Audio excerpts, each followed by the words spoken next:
Morning kasulid ka farmers, nandito tayo ngayon sa Barangay Pinuma. Titignan naman natin ang nagamitan ng Great Farm sa kanilang punla na palay. So samahan nyo kami. Dito na po yung pangalawang episode ng Jaime Tagarino Vlog from Balungaw, Pangasinan. Ayan po.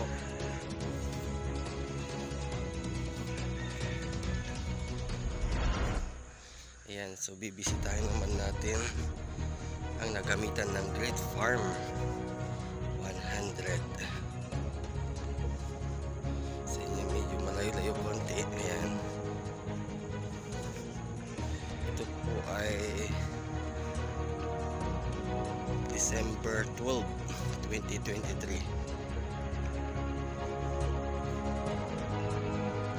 So yun, kasulid ka farmers, nandito na po tayo sa bibisitahin natin na pula. Naitanim po ito noong December 6. Ngayon 12 na po ngayon, halos mag 7 days pa lang po. So ang bunot po nito is nasa December 24. So titignan natin at syempre kasama po ang makisig na farmers na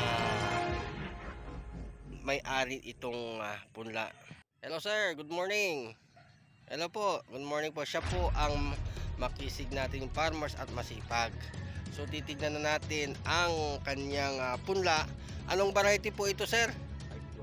512 inbred. Okay, so titignan na po natin. Ito po yung naitanim nung December 6. Ngayon po, kwan pa lang po ngayon na December 12. So titignan po natin ito. Na-sprint po ito ng Great Farm. Pang ilang araw to sir? May pang-limang araw bago na-spray, pang-limang araw noong na-spray ng Great Farm. So titignan po natin, no. Ayan. Ayan po yung kanilang ano. Pang 7 days. Palang ang bilis tumangkad ditong at punla. Ito po yung variety po 512 inbred. Ayan po, mabilis na naman oh. Ang bilis niyang humaba. Ayan.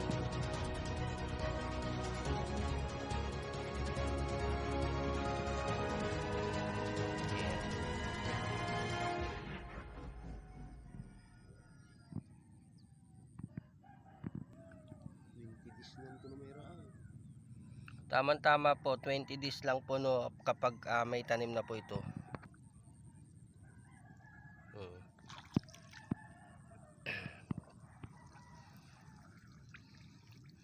7 days. Ang bilis na humaba. Ayan.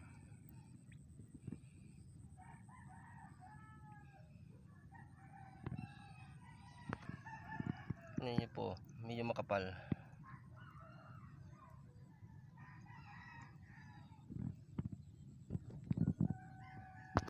Ayan po.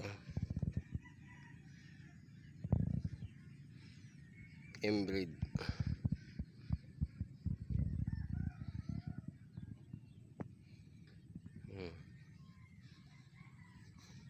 Susubaybayan po natin ito. Ayan. So ayan po yung nakikita po natin. Yan po ang tatamnan sa 25 siguro, 24. Kasi magbubunot sila 24. Ayan.